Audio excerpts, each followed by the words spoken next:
Could you give us a ballpark figure of what really good money looks like? Yeah, so it's a very healthy 7 figures, but it's not 8 figures. What are the elements that go into making good copy, like foundational pieces? It looks tragic. It looks awful. That's fine. That's if you get to write copy in your life, you want at least one client like this. Let me just have absolute fun with this.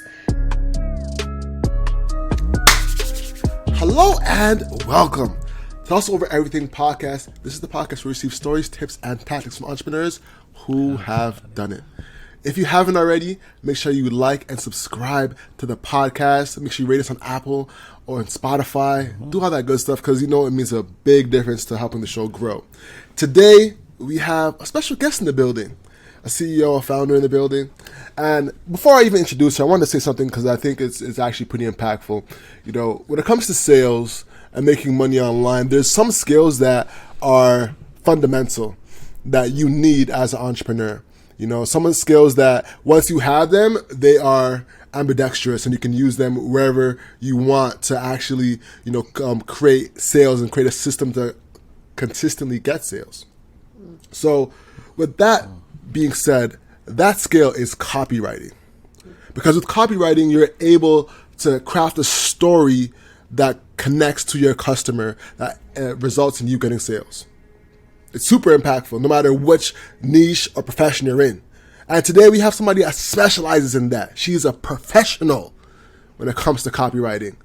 So Joanna Wiebe, welcome to the show. How are you? Thank you. I'm stoked to be here.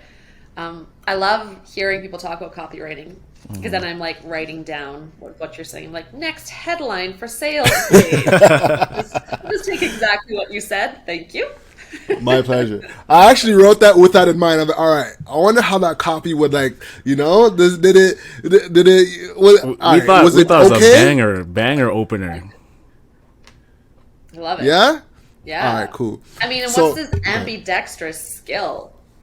You don't Ambidextrous even have to know what skill. it means. It just sounds so good. You're like, I want whatever that is. I don't even care. Mm-hmm. Right? Like, who doesn't want an ambidextrous skill?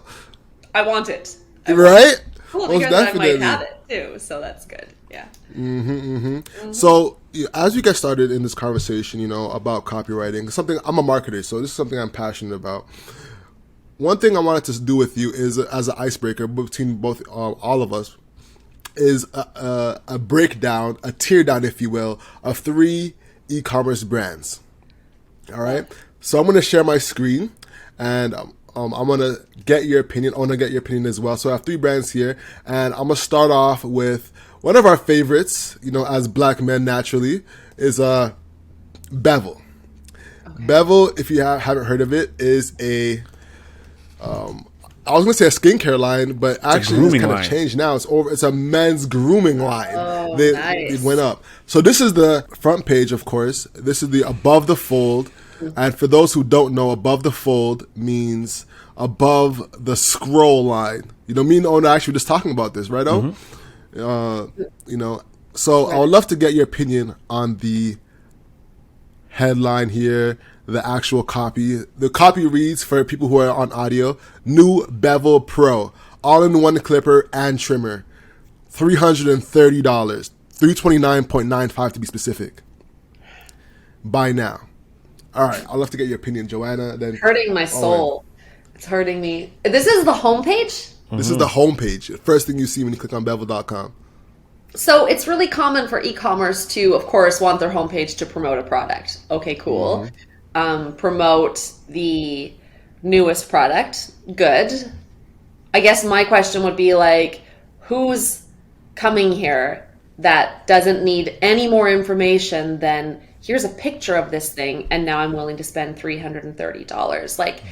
Is their objective just to kind of surface the offer, knowing that the buy now will actually mean for the user, okay, show me more, I want to learn more?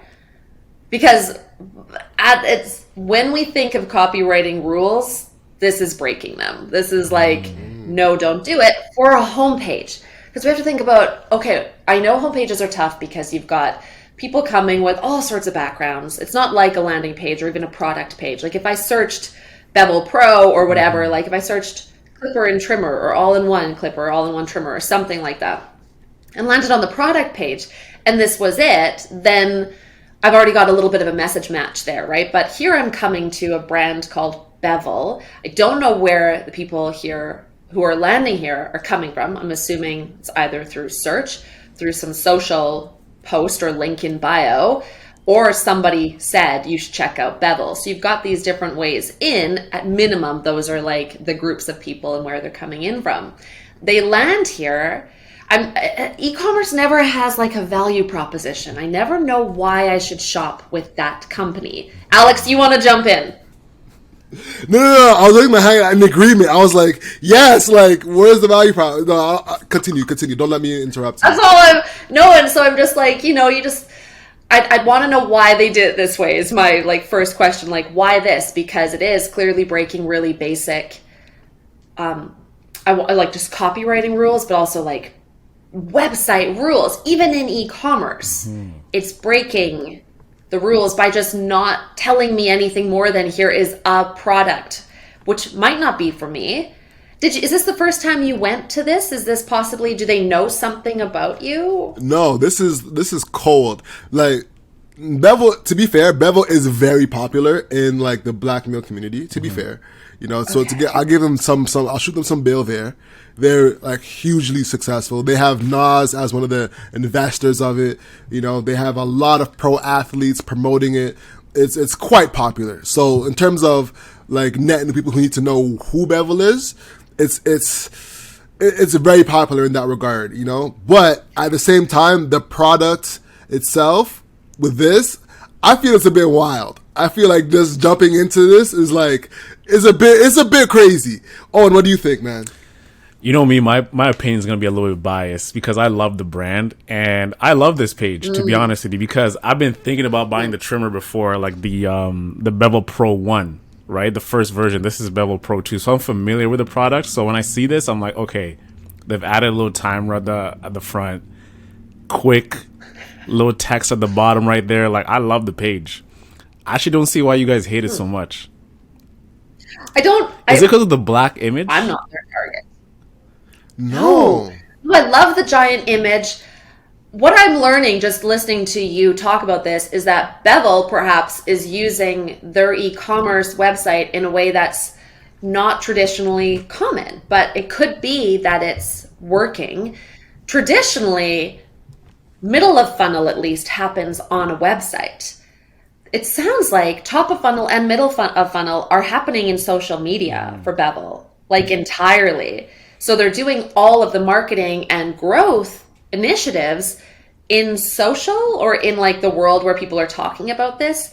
And then your website becomes entirely bottom of funnel, which has not always been the case, like at all. So it's curious to me that if so much good work is happening, that's driving people here from social, from wherever those spaces are where people are talking about it, maybe this is perfect. But then it's acting as a product detail page. And I'm like, well, why don't you just drive them to a flipping product detail page then? Like, why focus your whole, do they only offer products for a limited time? No. They have beard, they have like body wash, everything. Yeah.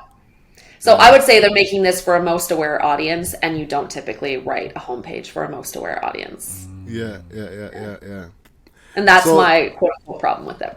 Yeah. For me, I'm like, why? Why am I buying this in comparison to anything else? Like, I know Bevel trimmers are specifically made for coarse and curly hair. That's the actual tagline, and that's something that I already know, so I'm aware of that. But the justification for the $330 price range doesn't connect for me personally. I think, as someone, you're way lower in the funnel. You've actually bought a lot of Bevel products. Yep. Do you already know why the trimmer is $300? I do know why it's $300 because the other one was $250, right? And then they came out with the Bevel Pro. So the Bevel 1 was like, all right, but this one, they've added certain features that give you like a more accurate trim. So I gotta confess, like, I've really studied the trimmer. I know all the features and everything. So like when I come to the page, I'm like, okay, they're definitely pushing me towards buying this trimmer. So I mean, as a customer, like I get it. I get why they're doing this. It's just like you should know already from the Bevel 1 that the Bevel Pro 2 is this. So, yeah, I see no issues with it at all. But then it's Interesting. made for somebody who already is an existing customer Already or existing who like, customer. yeah. Yeah. Which again is weird. So where did you learn that, Owen? Where did you learn all of these things that you just said about the brand? I have an account on Bevel, right? So I have an account. So I've studied like the previous trimmer. I follow them on social media. I'm a fan of the entrepreneur, like the founder of the company, and he sells the product like everywhere he goes. So when I come to the website, I'm like, okay, I'm familiar with the trimmer and everything that the company does. Why would it hurt for them to try to take everything you've learned, or a lot of like the most important things you've learned out in this like ecosystem that Bevel's created, and put it on the homepage? Because you, Owen, I think you're gonna like run across hot coals to get to a product that you love, versus they're not really making new people into. And it's a question of whether your e-commerce site is a marketing site or a quote unquote growth site. Is it there to get people to engage with your brand? Like, I saw you on social, let me hear a bit more about you, I'm going to check this out over here. It's acting like it's there just to move people who already want to buy. That's what it looks like to me. And I feel like that's a wasted opportunity for like Alex. Why doesn't Alex should know more things in order to want to buy this, right? And actually be ready to click buy now. Joanna, you know what? They might be like maybe split testing different web pages, right? So like maybe like people searching in Ontario, like Canada, like okay, maybe Alex is familiar with the website, so like that's why when he goes, he's hit with the Bevel. But like let's say if you were to like go or someone else were to go, they hit with like an actual introduction into Bevel. So I went to getbevel.com. Is that the URL? Yeah. Yep, that's it. That's The same and thing. it's a bad gateway for me. It's like error code 502. You're lying. Wow. No, I am totally, completely not. Tristan, It's like, it knows I'm not a good fit for this. It's like, I don't think you're going to use this flipper, lady. That's hilarious. That's hilarious. Okay. Now, all right. Anyway, So let's move weird. on. But this was really never interesting, know. though. But it's really interesting to see that, like, we all had three different experiences just looking at this. You know, it really shows the difference in experience you can get from one page. So now Yeah. I want to move on to the next joint. This one is Tabs Chocolate. I'm in. You're in? All right. I want whatever it is. All right, so this is different though. I was going to throw you for a loop. This is the homepage as well. It looks tragic. It looks awful. Ooh, all right, break it down. Why does it look awful to you? Oh, damn. What is it doing? One, the font. I get that your logo is in that font and some marketer or probably the CEO probably fell in love with that font and has made it like the font across the website, to the horror of everybody else on the team. I would argue. I think that most people on their team who are listening are like, yes, Joanna, you are 100% right. We hate that font, but they have to use it everywhere. So there's the font. Then there's the strike through pricing. Who are they targeting? Do you know who they're targeting? All right, so to give people context listening, this chocolate is called Tabs Chocolate, and it is actually sex chocolate.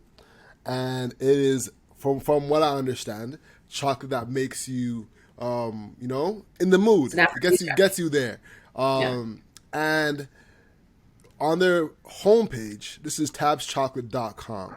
It goes straight to a product page, like straight to it. This is their People homepage. doing this? And I found it very interesting.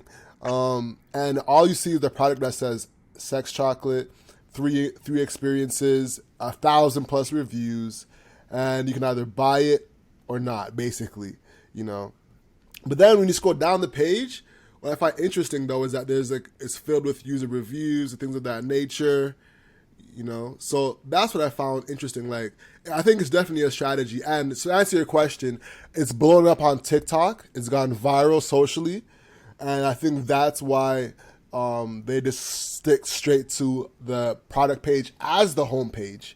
and then Yeah, because have you can just shorten that funnel up because people want it like immediately. exactly. This take as much clicks out of it, and there's definitely a lesson there that products that are going viral are taking the clicks out of it. Sometimes they're taking home pages completely out of it and going straight into the product, which I found interesting. And then what I found interesting as well is that they sell it by the box and have boxes as options instead of a specific chocolate. So 1 box, 2 box, 3 boxes here. And it's defaulted to 2 boxes. Mm-hmm. So that's Instead what's of 1 $27.99. box to have a higher volume, which I But found how super many are in a interesting. box? Just 3. People don't care. Yeah, just 3. Just 3 in a box. There's what? Yeah, that's it. This is the Wait. box. That's what? Holy! Those tabs, that's all you get? The box. Wow, what a finesse. That's it. Yeah, and you could break it in half. I think the thing is supposed to share it with your partner, right? So you each have a tab Okay. That's cute. to each other, So do you eat this before getting busy? Exactly, or, before what the is Netflix. It? Is it after a meal? Not before the Netflix, exactly. And it kicks in maybe an hour in. Exactly. You get stimulated, you get aroused. Exactly. Yep. Okay. Well, Not to sound too, no, that's Yeah. people sell this You stuff. get the You picture. wouldn't believe the things I have consulted on some products out there. I have no shame left anymore. I've talked about it all. But it's interesting.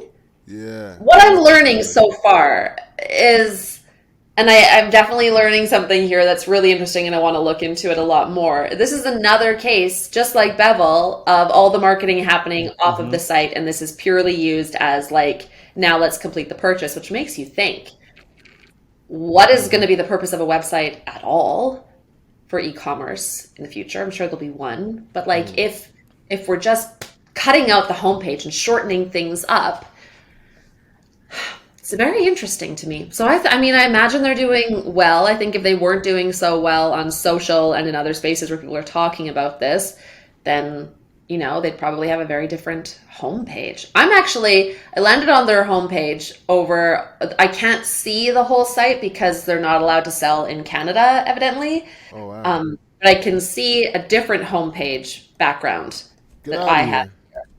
here. Yeah, and so it's I'm like clicking on it they're selling sex. It's a woman in a robe with there she is. It's her. Oh shoot! So you know what they probably did? Got you. They probably when I just googled directed it, they you. probably directed me straight to the Yeah. product page. Okay, cool. Which is So good. actually, all right. So boom, this is the real homepage now. Headline: Break, bite, bang. Bang. Tabs. Yo, that's there's actually some. that's fine. That's if you get to write copy in your life, you want at least one client like this. Let me just have absolute fun Break, with bite, this. bang. Most definitely. Blends historically horny ingredients into the mix to give their dark chocolate a little more oomph. I mean, why go easy with oomph? You've already used bang and horny in your copy. You might as well just bring it home with some real words. Just bring it home. Bring it home. Bring it to the Close crib. the deal. Most Okay, definitely. so all right. So what are you Yeah. ranking this one out of 10? Where you ranking it? I mean, break, bite, bang is. I gotta give you props for That's just putting that out there. It's a tagline as a headline, which is unfortunate, but it's not the world's worst deviation from a value proposition. It kind of is a value prop. It's just, I don't know. There's more you could do, but I don't think you have to. So for me, I go 7.4 out of 10. Very specific. Very specific. Word. All right. Oh no. What do you guys give this? So Joanna, so you're saying 7.4 for the copy or just the general website? For this, for what I'm seeing right here. If I land here and I've seen something on social media or someone told me or I even Googled it, like the 3 ways in, and I land here, the imagery makes sense. The copy is a little bit funny. It makes it not so serious, and I don't take it too seriously. I would do more with the subhead they have there because I feel like they opted out of going all in on the word oomph. They could have done more, but No, and I like that they're not showing all of these like 5 stars and all that crap because increasingly we're seeing that people just totally disregard those since most reviews are fake today. So no, I feel like it'll get you in. It'll make me want to click the shop now button. They might want to change the contrast of the color of the button, but other than that, I think 7.4. You love it. I like it. You know, I'd give it an 8.5. I think that the break bite bang is a Hall of Fame tagline. Like the only thing that's missing, Hall of Fame is hilarious. it belongs. Yeah, keep going. It belongs. It belongs on the charts, right? The one thing I'd add is like add a guy in there, right? Because if I'm seeing this, I'm seeing 2 women. I'm like, okay, is this just like a women's product that they're supposed to eat? Because I know guys can eat this as well. Yeah. So I'm like, okay, where are the dudes? But the guys care about this They're- outcome. I think everybody cares about the woman on the left being the outcome that we're looking for here. So I don't know. And we test women versus men as like imagery across homepage heroes, and no matter who we're targeting, the woman's picture outperforms the man's all the time, every time. Is it because like sex sells? Like that's the most famous line I always hear when it comes to marketing. Is like sex is always selling. I think at least particularly in this case, that's literally what we're selling. Yeah, literally. A good fit here. Yeah. All right, you have one last one, and then we'll get into you. All right, so the last one is one that almost all of us are familiar with, and that is NYX. Are you familiar with NYX? Shout out to the founder. She actually just sold a company. For what? For I think like 100 million or something like that. If I'm not mistaken. That's awesome. Yes. Are you familiar with NYX? Oh yeah, NYX and all of the knockoffs and variations for sure.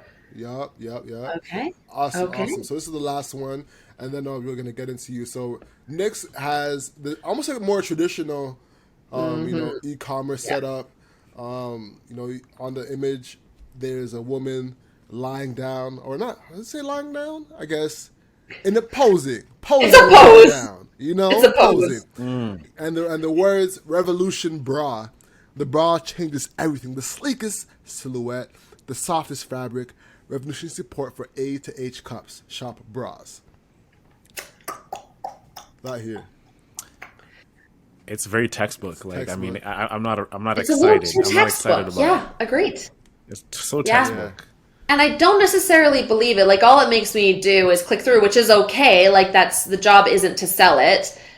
It is to get me to click through. It's just this bra changes everything.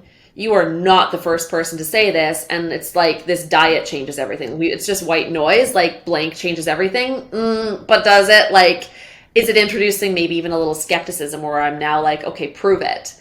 And my question is, how are women, largely I assume, getting here, or people who identify, getting here? Now, it could be social media, for sure. It could also be like women in your network talking about it. And then you land here. I guess it's like, who is this page for as well? Is this meant to be for somebody who just knows the brand? It feels like it, because otherwise you would lead with the underwear, since that's the reason people are going to be saying, go check out NYX. It's for the underwear, not for the bra. So you land here. Now it's like a bra that quote unquote changes everything.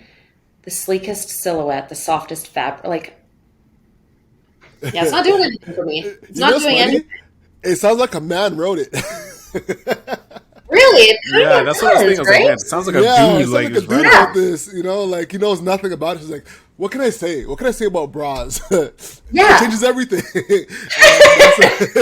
and that's all you got. And it's like, all right, well, submit. That's true. It does. And like the sleekest silhouette, I am pretty sure I've never met a woman who's like, I'm really annoyed by my bra silhouette. They're all like, this fucking thing is just like digging, or I don't know, there's been some good advertising for bras recently.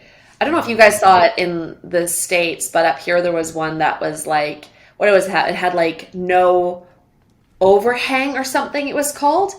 And it's like the stuff on the side that like skin. Yeah. There's skin. We're human. We have skin that comes out of places. Overhangs, and right, and yeah, it was called something like that. And it was like, I don't know if the world rejected it or something, but I was very like happy with that copy because that's a real objection that women actually have. I don't know any woman who's like, I need a softer fabric bra or a sleeker silhouette. Support for A to H cups, yes, for sure. But the other things, yeah, I agree. It just feels like someone who's not in the know wrote it. Yeah, no, honestly, I think what you just said was a little bit profound because a lot of us have a solution in our business, but we don't really define what that solution is or what the exact problem is. Like, no one really says what overhang is in their bra. You know what I'm saying? Yeah. But then just have it and like, oh, that sucks. Like you know, they don't really define what the overhang is. Like, well, until you read overhang, like, oh yeah, that's what it is. You know what I'm saying? So for other entrepreneurs listening in, think about what the exact problem is you're solving in your business and try to define it. Sometimes it's not defined yet, and defining it could really like lead to you getting that solution and providing that solution and providing you converting a lot. Yeah, agreed. When you talk about the problem, people buy solutions to problems. It's rare that you're going to sell something that's not solving a problem in some way.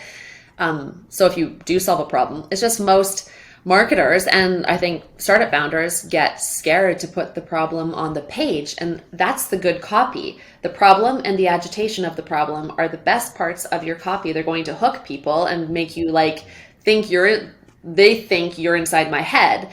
Oh, look, I feel that. I feel that. I felt that. I felt something like that. I feel this, right? Like, and to see it all there on the page, by the time you're done reading that, you're in. You're like, okay, this is one of those like where you're throwing your money at the screen because they get it. But marketers get scared of that and they cut all that part out and jump straight to the solution, like the sleekest silhouette or the softest fabric. When I'm not bra shopping because I have nothing better to do with my life, I'm like, I either need new ones or I'm annoyed with the way these ones are fitting. And now I'm out there, or someone said like, holy crap, this one is going to change the game for you. But like, that doesn't mean you turn that into a headline necessarily and say changes everything. But yeah, all that to say, don't just lead with your solution. Try leading with the problem and just see what happens. No. No, most definitely. That's a big gem. Yeah. Most definitely. Now, we just took some time diving into some copywriting examples, but we still haven't got into you particularly and really, showcase what you do. So for people who don't know, could you give them a quick 1-minute summation and exactly who you are and what you do? Yes. Okay. So I, after working in copywriting for a long, long time, I came up, I started this idea called conversion copywriting, which is the idea that your copy is supposed to move people to yes. So growth marketing, we talk about growth marketing, is growth separate from marketing, separate, whatever. So fine. But point is that your copy, when you're writing something on the page, it should be moving people to take the action that you want them to take. And that ideally, if they're there looking at it, they probably want to take too. So we teach people based on what we learn when we test with clients. We teach people, and by people I really do mean startup founders, marketers at tech companies largely, and copywriters, how to write copy that gets people to say yes. And we do that over at copyhackers.com. Was that a minute? That was like 23 seconds. Nah, you bodied that. No, you beat Yeah. the for sure. Most definitely. And I guess... But go ahead. What are the elements that go into making good copy, like foundational pieces? So I would say the most foundational are one... So we think back to list offer copy, which is an old but constant idea. The list being the visitors, the people who are supposed to be, who you're targeting, who you wish would say yes to this offer and who probably should say yes to this offer. So not, everybody in this persona group, but like who are you targeting with this one thing? That's list. Then comes offer, then comes copy. So let's say you've got your list sorted out, you know who the visitor is, you know who the subscriber is, etc. Then comes offer, what's the right offer for them? And that's typically dependent on who they are and what stage of awareness they are at. So you know those things. Figure out list, figure out stage of awareness for that list, match the right offer to them, making it sound good. So free trial is not an offer. And then get into copy. And copy, the stuff that goes on the page, there's a lot to it. But I would say if you had to whittle it down to its core elements, the things that can help make your copy better, start with the persuasion framework. So that means if you got a blank page, type the word problem, then hit enter a bunch of times, then agitation, then hit enter a bunch of times, and then solution, and then hit enter a bunch of times, and then go fill that in with voice of customer data, which is like listen to people talking about your product, about your competitor's product, about product in the category that you're in. It's lots of things. Go listen objectively when they say something interesting or they say something really frequently. You keep hearing multiple people saying it. Take that word for word, pop it under problem or agitation or solution. And then from there, you can go in and clean it up, make it quote unquote sound good, and use formulas to really make your headlines, your buttons, everything inside your body copy pop. Once you've done that, you've got a first draft in place. That's copywriting. Those are the elements. You got to have frameworks. You got to have voice of customer data. And then you've got to go over it with formulas to make it work better.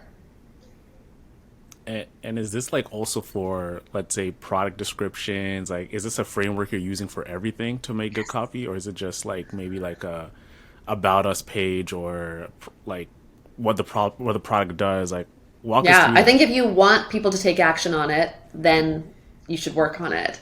I think you owe it to your prospect to work on it. And by the way, once you do, copy is your scalable salesperson. Like once you've done it, you have now trained an army of salespeople, but it's just like one little block of copy that works all the time, everywhere, because you worked so hard on it and got it right. So yeah, there's the framework for the page. Let's say it's problem, agitation, solution, or attention, interest, desire, action.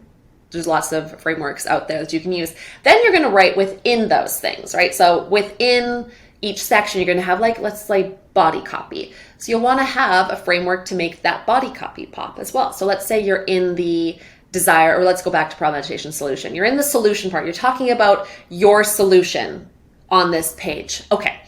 You're in the body copy for one of your features. That alone, when you think about like, okay, how do I write that section? Most people have no flipping clue and they just like write down whatever and it sucks. But you're like, it's okay, nobody reads online anyway, which we love telling ourselves. Not true at all. So that's the part where you want to use a framework again. So in there, you could use attention, interest, desire, action, or you could use something like problem, cure, proof, offer. There's lots of frameworks all over the place, but use them not because, oh no, Joe's added a layer of hard work, but because facing the blank page is super tough. It will destroy you the more you have to do it. But if you have those frameworks, those tell you, hey, here's a proven way, proven over time by just countless copywriters, and that's why these frameworks exist and are like publicly known today. You don't have to guess anymore. Now you can just like take out all of that hard work that used to keep you from writing copy that actually gets people to say yes. You used to write copy that like just sounded good and that was it. And then, you convert 1 or 2%. But when we're talking about actually moving people like en masse to do something, use a framework at every level and use a formula further down. So if you're writing a crosshead or a subhead or a button, all of this can be made better and done faster by using a formula or a framework, depending on the job. Big gems. Like that was like a bomb drop. Now, one thing you kind of walk through, and I think it might have gone over people's heads, was the IDA model: attention, interest, desire, action. I want to have that in people's minds just so they can have that as a cookie, a little takeaway that they can put in their back pocket and keep with them as they go into their marketing worlds as entrepreneurs. So that's attention, interest, desire, action. Could you break down real quick why that's the model?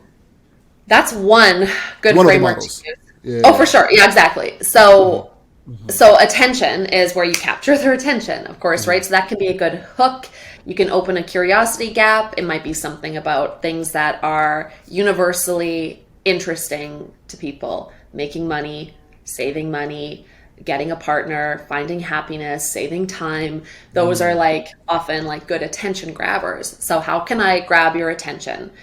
And I know it's easy, just like any tool, you can use it wrong and really like obviously if you're not selling Tabs chocolate, like go easy on the attention with sex thing. Okay. Like there's other ways to grab people's attention, but get their attention. And then you want to build on that. So once you've like captured their attention with a good headline, good subject line, let's say in email, a headline in ads, or like an image with a good little line of copy on it in like a TikTok ad you might put together or something.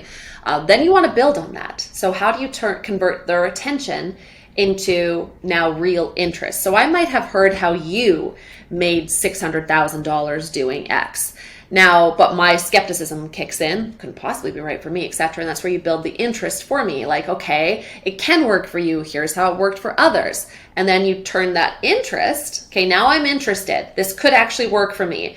But now what's keeping me away from that is I don't actually see how that will fit in my life. Once you can show me that and build that desire, which is the goal of marketing overall, is to grab attention, turn it into interest, and then get that desire just like amped right up. Once you get that desire in place, desire for how it will live in my life, desire for the outcomes that I can expect to have, then you got to close the deal. And that's where action comes in. And that's not as simple as putting a call to action in there. Yes, a call to action exists in this part of your copy, but it's really about, this is the part where you overcome those like last minute anxieties that are keeping me from saying yes. Money back guarantees. So I might order this Tabs chocolate. Does it work for my partner, or is it just for the woman in the relationship? Answer these questions if you haven't already, like the closers. What do I really need to know to hit order on this now?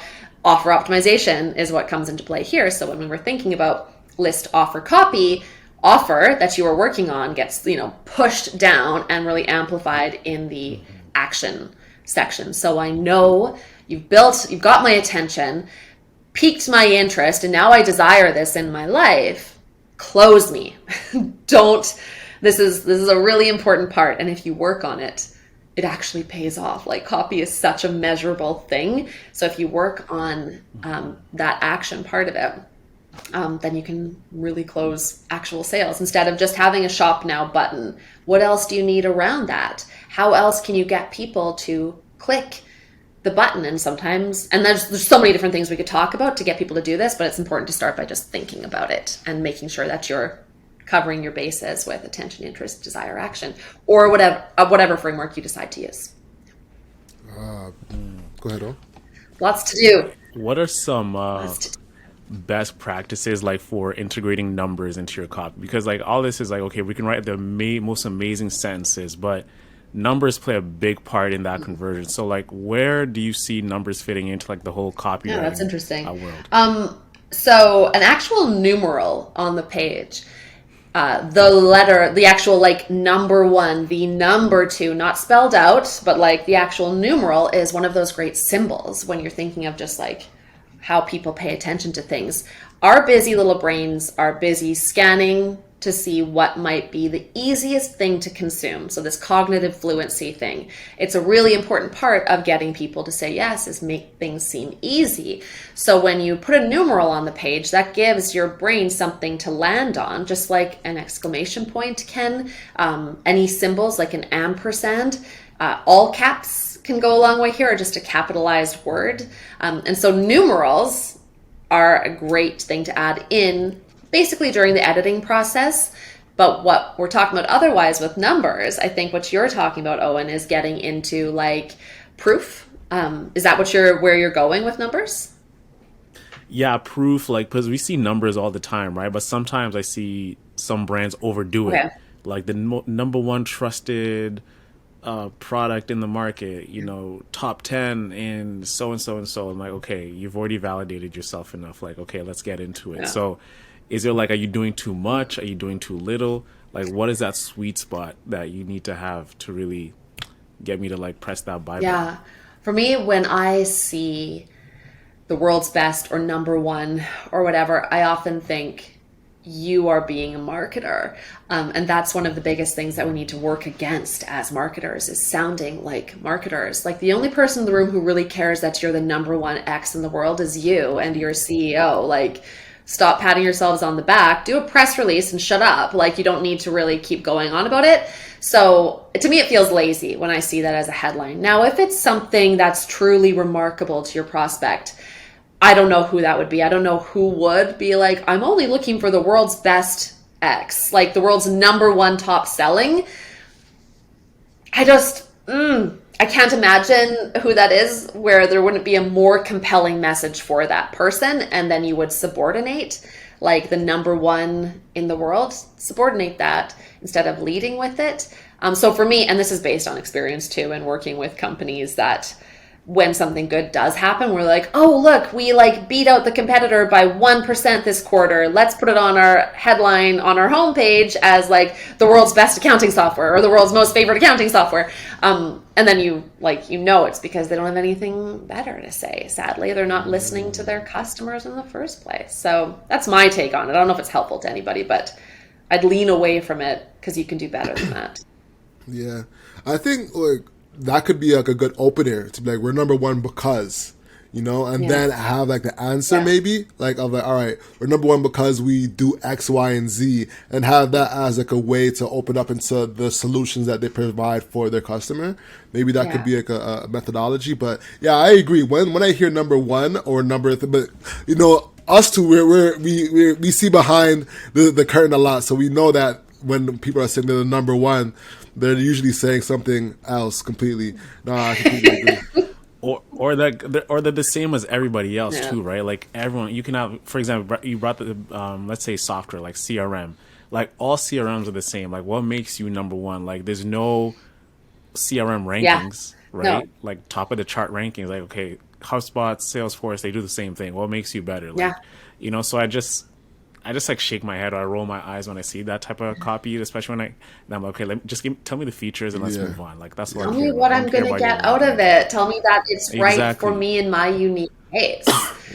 All of those kinds of things. Like one of the biggest questions people have is, am I in the right place? And so just purely, and that's why a value proposition goes so far. And if you can open the value prop with a little eyebrow copy that's like targets that group. So if you're trying to target email marketers or like small business marketers, then you can put that in as eyebrow copy right above the headline, like small business marketers, and then give your value prop. Now I know, yes, I'm in the right place. This is actually a solution that's going to be good for me instead of it's the world's best email marketing software because we sold 3 more units than somebody else did this quarter. And now we're allowed to say that according to legal. Yeah. So I'd like to pivot the conversation a bit to something that I found very interesting. Like I saw something that you've done that I'd never seen anybody else do with an online business, and that was have credits.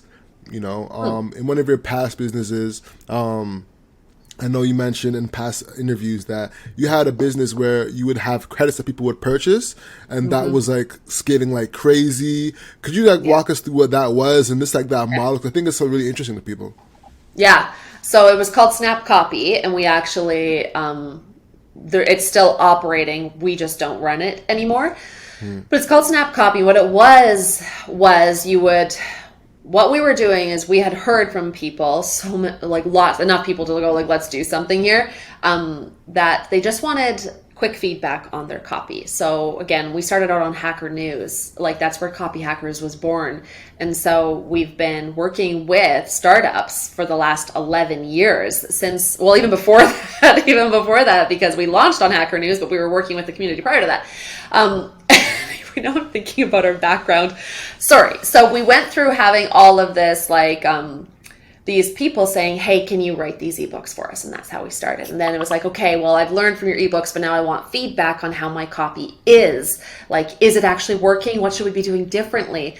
And so we can't just consult with everybody, right? So we were like, well, let's do this productized service where we'll review and make better your email or your Facebook ad or your landing page or whatever that might be. But because there's so many different things that you can do and different lengths of if I am supposed to review your sales page, a sales page for e-commerce is 400 words for a long one. A sales page for founder, a long form sales page is going to be 10,000 words in some cases.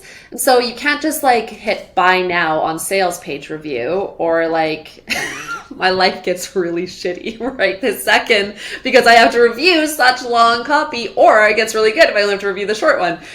So we had this credit system where you could spend $2,000, get 20 credits. and then use those credits in different ways towards different things. So you might say, okay, Joe, I have an email that drives to a sales page. I want you to review both. What this did require was that you interact with us. So you buy the credits and then say, okay, here's what I want you to do. How many credits is this? So we would like direct quote, but that's largely because we just didn't, it was an experiment in this whole crediting thing to see. So if we had stuck with it, we'd probably end up building a system that you would then better assign, like more easily guess at what those credits were worth. But that was the whole idea. And what was really good about it is you buy a bunch of credits up front and then you use them over time. And what's good for us is it brings in cash up front so that we could recruit freelancers and then even invest in training them. And then they can do the work over time, but we have the upfront investment. So it was good for cash flow, really like a good way to do it versus just like hit buy now, spend $200 to get your email reviewed. Great, we have $200. We give half of that to a freelancer. There's not really a lot there that we can do. We're not buying ourselves much time is what it comes down to versus buying credits where it worked out really well. Yeah. But then we had some copywriter friends who wanted to take it over from me. And so I was down to let them. And so they did. Wow. So did you sell it to them? No, they were in my mastermind. I didn't want to do it anymore. And so I just said, like, you can have this business. And I kept all the money that was still in the bank account from it, right? And so they had to start from zero and go from there. But there weren't like many outstanding credits or anything like that. I think we had that actually all sorted out. But no, and then that could just be out of just like pure ignorance, right? Like I'm a copywriter who loves startups, but that doesn't mean that I'm like some whiz kid about selling your business. I probably could have sold it properly, but I didn't. And I'm okay with that because I have a really good relationship with those two and they're awesome and doing cool things. So, yeah. Nah, that's different. I've never heard about that before. Like this, like, all right, well, I'll take the money now and take it. It's all yours. All right, that's interesting. Well, it's really nice because I got good karma points for it. Like to this day, and it's 8 years later, Leanna Patch was one of the two, James Turner and Leanna Patch I gave it to.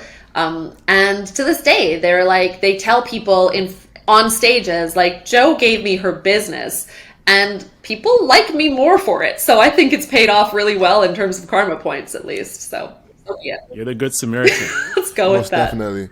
And with that actually in mind is something that you brought up in our pre-call that I thought was very interesting, that you don't want to build a huge business, because with the nature of copywriting, you can make that a really big business. There's a lot of startups out there, you know what I'm saying? You hop in an Uber in Silicon Valley and in San Francisco and the guy next to you, he has a startup and he has 20 million people on his app. That's just the nature of it, Yep. Now that could easily scale, but you choose not to. Why? I mostly choose not to. So the core of our business, copyhackers.com, is online training. That's what we do. If anybody in online training knows, it's like a high margin business. Like you can make really good, if you're good at launches and you're good at writing copy, you can make really good money. And so we do. And so then it's like, well, I've gone through these phases, right, where I'm like, okay, let's scale this big. Let's like bring on all these people and do all of this stuff. I don't enjoy it. I don't enjoy all the people management. Even if it's like, well, we've brought in layers, like we'll bring in an ops person and a salesperson and this, and then they'll protect you from all of the people management duties below, but then I have to people manage them. I have learned I do not want to be a people manager. So we currently have a flat organization. I know that can mean that someone might get lost in the shuffle and need more attention, but there wasn't like a mechanism in place. I'm actually okay with that risk right now. I know that might sound crazy, but I hate one-on-ones. I hate being in one-on-ones. I know some people like them. So much pressure, eh? When you're in one-on-ones, so much pressure. And like nothing good ever really, like I've never had a productive one-on-one where I've been like, thank God we had that one-on-one. Like it's mostly just it's always anxiety, right? I don't like them, and I don't find people do. And if someone on my team was like, Joe, we need a one-on-one, I would have a one-on-one with you. And if it felt like I was like something's going on with Jessica, then I would like reach out to Jessica and say like, let's just hop on a call quickly. So we have a nice flat org, and we have all the vacation time in the world. We make lots of money, and I'm like, I don't know that I need to grow it. So we went from having a growing team to scaling back dramatically. Now, the people that we took out of that team, I did actually move over to an agency. So they're not gone, and there is the side of the business that is, as you say, like there's so many startups in the world and so many funded startups. I know funding is a little bit challenging right now, but there's so many startups who are like, let's double down and actually grow this thing. We've got product market fit. Now comes the part where we like scale hard, and you need great messaging for that. You need it across your emails. That's what our agency focuses on is emails, because they're the cash machine for businesses. And they're an owned channel. You own it, unlike ads and all that kind of stuff, which okay, fine, but dear God. So yeah, all that to say, the copyhackers.com side of the business, I don't want to grow into anything bigger, like a bigger team than we have. I'm happy with it. We have a good team. We have good agencies that we work with that keep things going really nicely. The agency side of the business, however, is still exciting to me. And I do see it, like you said, Alex, as like a big opportunity because there's so much need. So I might not be 100% out of growing a team. In fact, I know that I'm not, because we have multiple job recs that are like sitting there about to go out next week. So it'll get bigger. But the .com, like the online training side of it won't get bigger. It just makes good money. Just makes really good money, and you don't really have to do anything more than just make some money and enjoy your life. Mm-hmm. When you say really good money, like Johnny. ballpark, like sorry to cut you off, Yeah. like ballpark. When you say really big, like really good money, well, could you give us a ballpark figure of what really good money looks like? Yeah, so it's a very healthy 7 figures, but it's not 8 figures. Mm-hmm. So I don't know if that's helpful, but like we can do a launch on Black Friday, and like you make $1 million or $2 million with like, if you get your offer right at the right time, then you can do really good money really quickly. And if you have a team of 6 people, like the profit it's just really there. And I know that people love selling courses, like the idea of a course, like make your own course and write your own check. And it's not that easy. I've been doing it for 11 years. So we've got systems in place. We've built up a brand. We've established some things, but and then there comes a point at which you say like, well, maybe we could scale it more if we added a bunch of people in, and we've got the money in the business to do it. That's why I've hired people before. It's like, okay, we can afford to hire a bunch of people. Let's try it. And then it's like, no, it's not working. It's just not. So yeah, I don't know but for me with a team of 6 to make a healthy 7 figures, I don't need it to get to 8. If it gets to 8, cool. But like, I've already got, retirement covered whenever you want to, right? Like, just like you could turn it off tomorrow and just chill for the rest of your life. But like, I don't have to, because it's a really nice, fun business. I get to talk to people like you. Like, it's awesome.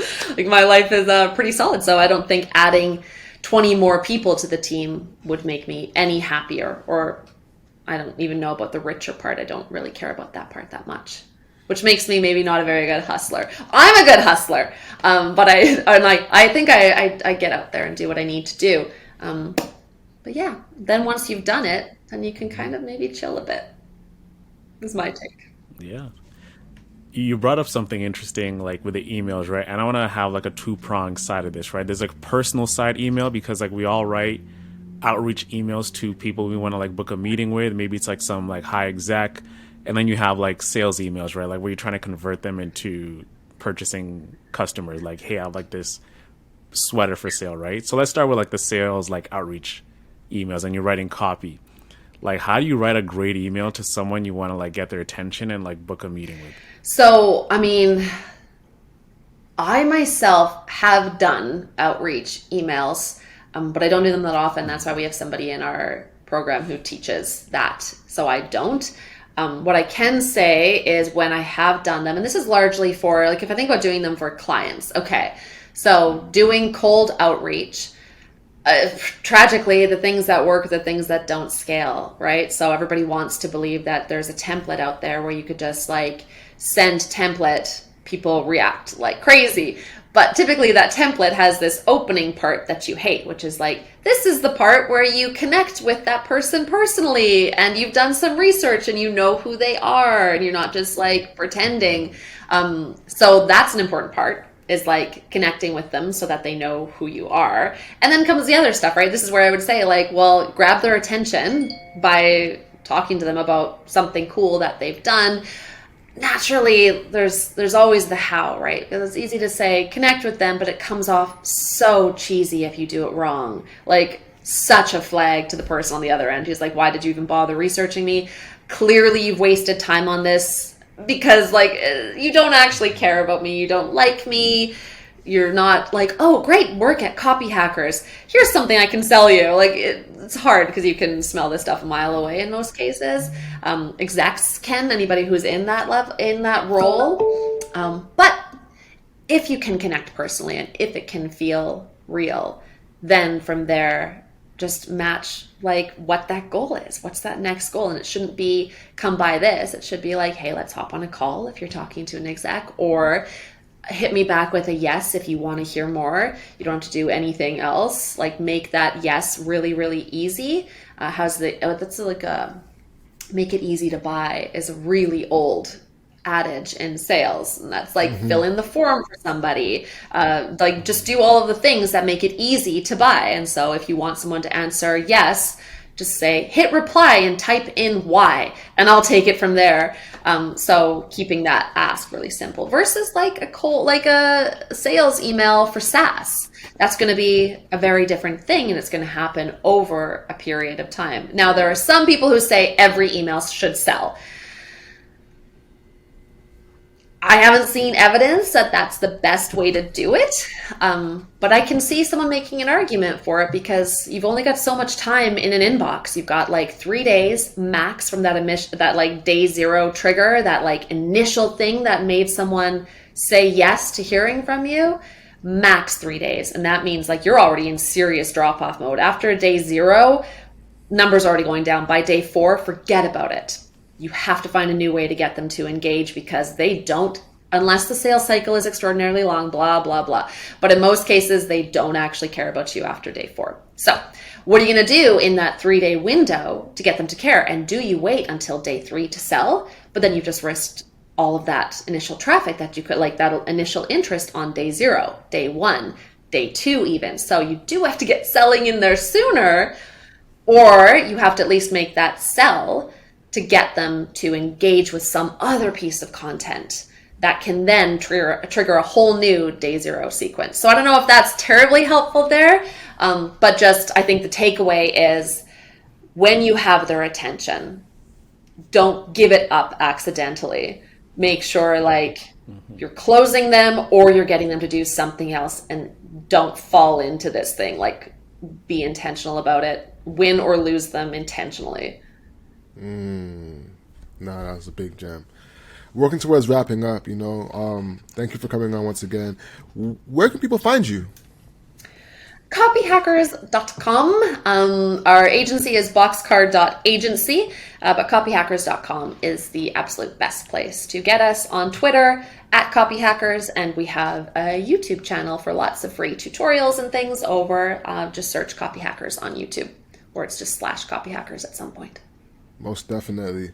With that being said, ladies and gentlemen, the hustle is what you can control. So control your grind and control your life. I'm Alex. And I'm Owen Osinde. And I'm Joe. She almost got it. She got it. Exactly. That's the point. You must have thrown yourself in there. You go for it. All right. I was like, I'll just be part of this cool crew now. Exactly. All right, y'all. That's the show. Peace. Awesome. Have a great week, everyone. Peace. Awesome.